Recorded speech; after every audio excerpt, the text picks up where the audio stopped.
Welcome to our presentation on Basic Accounting Systems, the cash basis.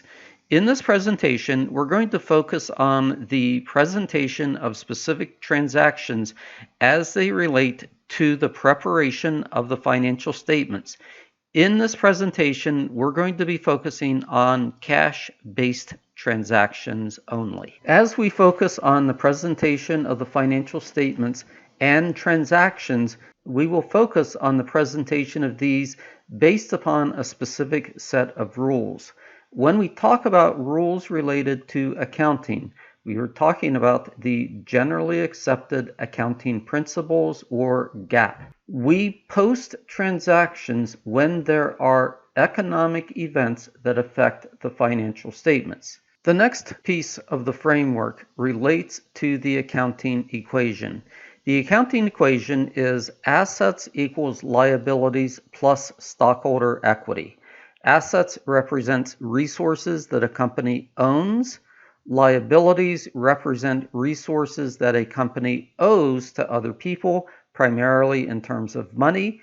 And stockholder equity represents the wealth or the value of the organization. We reframe the equation as equity equals assets minus liabilities.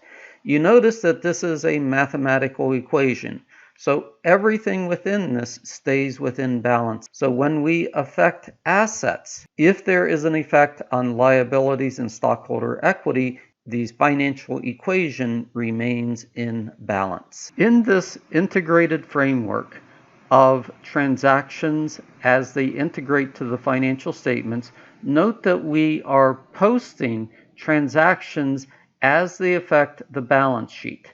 So we have assets, liabilities, capital stock, retained earnings as being the primary categories. These will then relate to the income statement as well as the statement of cash flow. As we go over the next several slides, you will see how these three elements integrate together to give us the complete financial statements. The third piece of the integrated framework of accounting relates to controls. There are specific controls in the accounting system to give us assurance that the transactions are being recorded correctly. These controls include, first, we use the accounting equation, and at the end of every transaction, the accounting equation needs to be in balance, meaning assets equals liabilities plus stockholder equity. The ending balance of cash on the statement of cash flow must equal the cash on the balance sheet. And finally, net income on the income statement must equal the net effect of revenue and expenses on retained earnings. Before we go into the integration of the financial statements, let's spend a minute and make sure that we understand the components of stockholder equity. There are two components, two specific categories that we talk about in stockholder equity. The first is common stock. The second is retained earnings. Common stock is increased when an investor invests in common stock. Retained earnings are affected by three categories. The first category is net income, revenue minus expenses. Net income increases retained earnings. In addition, when we pay dividends, and dividends are a distribution of profits to the owners of the corporation, we have a decrease in retained earnings.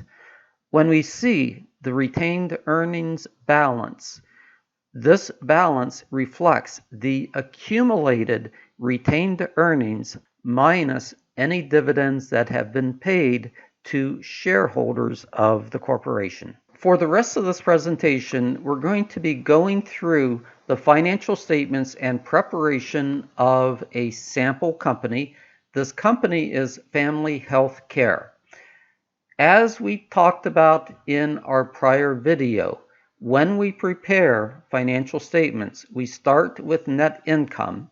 We then complete our stockholder equity, and then finally we move to the balance sheet. Subsequent to this, we will complete the statement of cash flow, and we will see the integration of cash in the statement of cash flow and cash in the balance sheet. We have the income statement here of Family Healthcare for the first month of operation.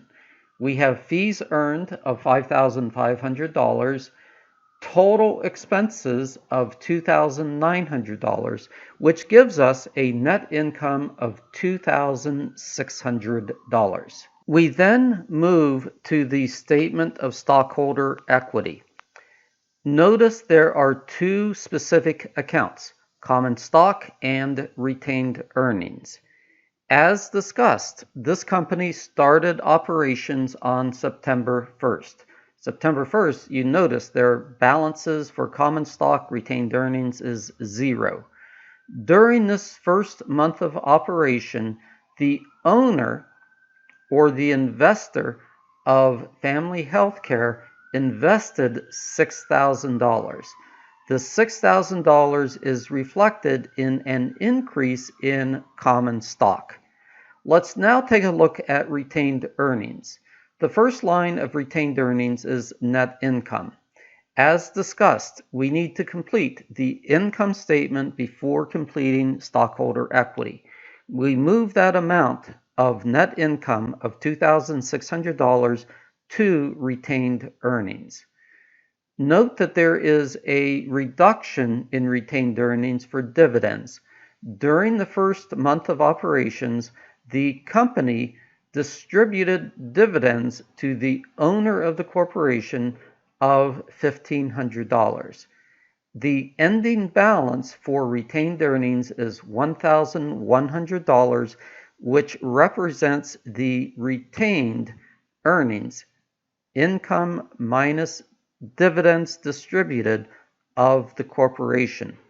These two amounts, common stock and retained earnings, will now be transferred to the balance sheet, where we will then complete the next piece of the financial statements. The next statement that we can begin to work on is the balance sheet. Note that the balance sheet is in balance. Assets equal $17,100.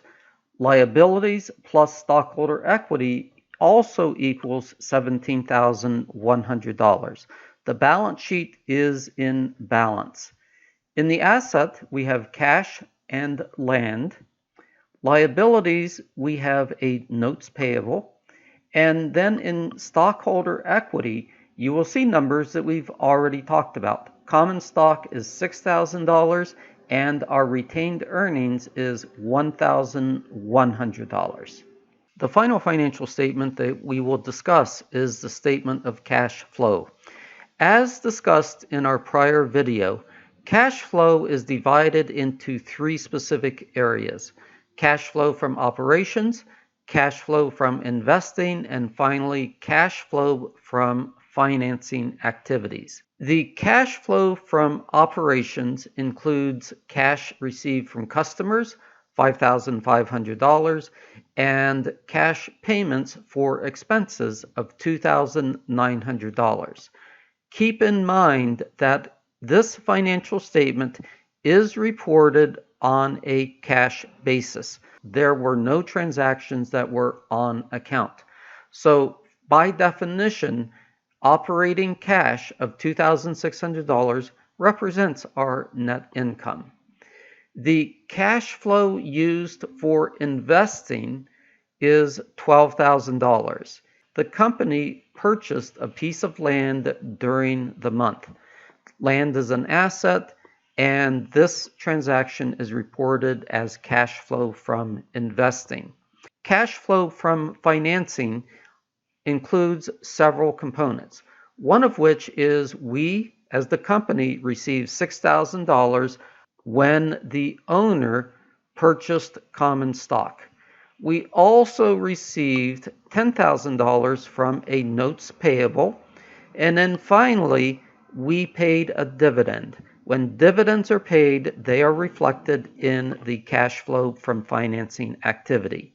Note that the ending balance is the same balance as the cash that is represented in the balance sheet. In this table, let's show how we have the integration of the various financial statements.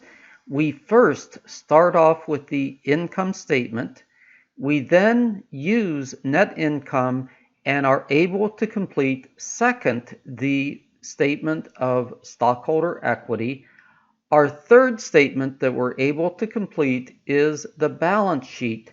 And then finally, when we complete the balance sheet, our cash ending balance from the statement of cash flow is going to equal the cash reported in assets as part of our balance sheet.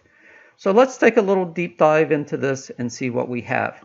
In the income statement, we report revenue minus expenses and come up with net income of $2,600. This $2,600 is then moved to retained earnings in our stockholder equity section. In our stockholder equity section, several things have taken place. The company issued $6,000 of stock when the owner invested this money in the corporation. We have net income, which increases retained earnings. We have a reduction in retained earnings because we paid a dividend. These two balances of common stock $6,000 and retained earnings of $1,100 now moves to the balance sheet. In the balance sheet, we have cash of $5,100, land of $12,000, a total asset value of $17,100, our liabilities from the note payable of $10,000, and then our stockholder equity coming from the statement of stockholder equity is $6,000 for common stock and $1,100 for retained earnings. Let's now take a look at our statement of cash flow. The statement of cash flow, we have these three components: operating activity, investing activity, and financing activities. There was no beginning balance of cash because this was the first month of operation. Therefore, the increase in cash represented in the statement of cash flow represents the ending balance of cash, which is $5,100, which exactly matches what's on our balance sheet of $5,100. This concludes a brief presentation of the accounting transactions and integration of the financial statements. In the next video, we're going to spend a little bit more time focusing on the actual transactions as they relate to the account balances.